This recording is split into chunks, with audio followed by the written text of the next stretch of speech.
প্রথমেই জানাই সবাইকে শুভ পঞ্চমী। আজকে রান্নার সাথে সাথে তোমাদের সন্তোষ মিত্র স্কোয়ারের ঠাকুরটাও দেখিয়ে দিলাম। দেখো, আমি ভোরবেলা উঠে ঘুগনি তৈরি করে তারপর বেরিয়েছি ঠাকুর দেখতে। সেই অন্ধকার থাকতে উঠে তৈরি করে রাতের ভিড়ে যেতে পারবো না বলে ভোরবেলা বেরিয়েছি। দেখো, সিঁদুর, অপারেশন সিঁদুর। নমস্কার বন্ধুরা, বনমালী কুকিংয়ের নতুন একটা ভিডিওতে সকলকে স্বাগত। আজ আমি ব্যাচেলার ঘুগনির রেসিপি তোমাদের শেয়ার করব। কত সহজে, কত কম সময়ে করা যায়। ছেলে বলেছে লুচি দিয়ে ঘুগনি খাবে, তাই ঠাকুর দেখতে যাওয়ার আগে ভোর ভোর উঠে প্রথমে ঘুগনিটা বানিয়ে নিলাম। তোমরাও আমার মতো করে ঝটপট এরকম বানিয়ে নিতে পারো, খেতে খুবই ভালো হয় এবং মুশকিল আসানো হয়। আমি কড়াইতে তেল দিয়ে দিয়েছি, খুব সহজভাবে তোমাদের দেখাবো।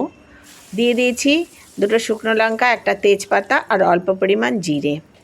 এই ফোড়নটা হয়ে গেলে পরে এই ঘুগনির মধ্যে মটর ছাড়াও যে সকল উপকরণ দেব সেগুলো এক এক করে দিয়ে দেবো। একটা বড় আলুকে ছোট ছোট টুকরো করে নিয়েছি, সেটা ধুয়ে ভালো করে দিয়ে দিলাম তেলের মধ্যে।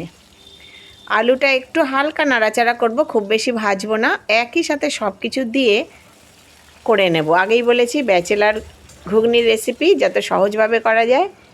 একটা বড় পেঁয়াজকে মিহি করে কুচিয়ে নিয়েছি, সেই কুচনো পেঁয়াজটাও এবার আলুর সাথে দিয়ে দিলাম। কুচিয়ে নিয়েছি কয়েকটা কাঁচা লঙ্কা, 3টে কাঁচা লঙ্কা, এটা তোমরা ঝালটা নিজের অনুযায়ী দেবে, আর একটা ছোট টমেটো। সবগুলো দিয়ে এইবার ভালো করে নেড়ে চেড়ে দেবো। তার সাথে দিয়ে দিলাম হাফ চামচ মতো লবণ আর হাফ চামচ হলুদ। মটরটা আমি প্রেশার কুকারে 3টে সিটি মেরে রেখেছি, মাঝারি আছে, তাই মটরে কোনো লবণ দিইনি, সেটা তোমাদের দেখানোও হয়নি, খুব ভোরবেলা করছি বলে। এবার এটা নেড়ে চেড়ে কষিয়ে নেব।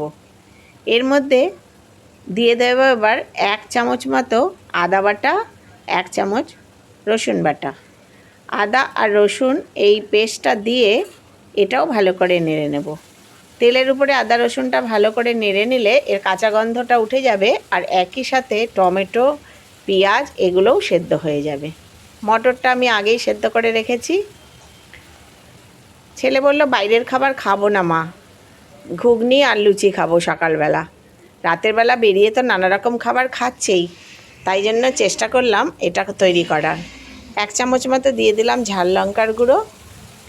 এবার এটা খুব ভালোভাবে মিশিয়ে নিচ্ছি।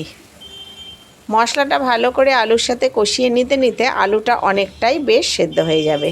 এবার দেখাচ্ছি তোমাদের, দেখো মটরটা আমি 3টে সিটি মেরে রেখেছি, এই যে এই রকম মতো সেদ্ধ হয়ে রয়েছে।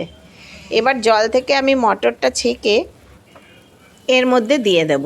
মটরটা আমি আগের দিন রাতে ভিজিয়ে রেখেছিলাম, যদি তোমরা বিকেলে করো তাহলে সকালের দিকে ভিজিয়ে রাখলেই হবে। আমি যেহেতু ভোরবেলা করব তাই রাতে ভিজিয়ে রেখেছি। সব মটরগুলো ছেঁকে আমি দিয়ে দিলাম। এইবার এই মশলার সাথে খুব ভালোভাবে নেড়ে চেড়ে কষিয়ে নেব। এটা একটু সময় ধরে, যেহেতু আমি ঝটপট করে সব জিনিসগুলো একসাথে দিয়ে দিয়েছি, তাই এবার একটু ভালো করে কষিয়ে নিতে হবে। এবার মশলা হিসাবে আমি দেব চানা মশলা, যেটা কিনতে পাওয়া যায়, বাজার চলতি যে চানা মশলা, সেই চানা মশলার 1 চামচ মশলা আমি এখানে ব্যবহার করব। এতে না ঘুগনির সেন্টটা খুব সুন্দর হয়, আর খেতেও কিন্তু খুবই ভালো হয়। তোমরা যদি জিরে ধনে মনে করো দেবে তাহলে দিতে পারো এখানে হাফ চামচ করে। আমি 1 চামচ মতো এই চানা মশলাটা দিয়ে দেবো এর মধ্যে। আমি মটর দিয়ে ঘুগনি করছি, ছোলা দিয়ে নয়, কিন্তু এই মশলাটা আমি ইউজ করছি। এই মশলায় কিন্তু খেতে দুর্দান্ত লাগে। দেখো, সব মশলাগুলো ভালো করে কষানো হয়ে গেছে, যে জলগুলো বেরিয়েছিল সেগুলোও শুষে গেছে। এইবার এই মশলাটা নেড়ে চেড়ে আমি এই আলু মটর আরও একটু সেদ্ধ হওয়ার জন্য আমি একটু জল দিয়ে দেবো ভালো করে। ঘুগনিটা একটু হালকা পাতলা হলে আমার হাজব্যান্ড আবার মুড়ি দিয়ে খেতে খুব ভালোবাসে, তাই জন্য একটু হালকা পাতলাই করব। দিয়ে দিলাম কিছুটা পরিমাণ জল। এবার এটা মাঝারি আঁচে রেখে একটু ঢেকে দেব।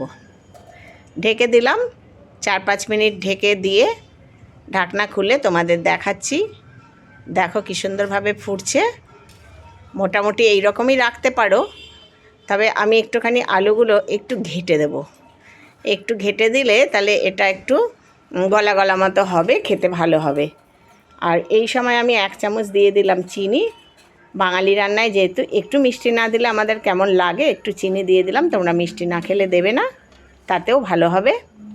এই যে দেখো আলুগুলো একটু যেন তাকিয়ে আছে, সেগুলোকে একটু ঘেটে ঘেটে দেবো, তাহলে ঘুগনিটা খুব সুন্দর হয়ে যাবে। আর বেশি আমি শুকাবো না।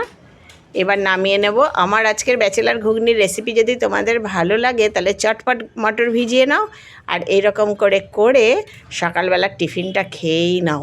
কারণ হচ্ছে বিকেলবেলা তো বাইরে অনেক কিছুই খাচ্ছ পুজোর সময়, সকাল সকাল তাই হালকা পাতলা খাবারটাই খেয়ে নাও।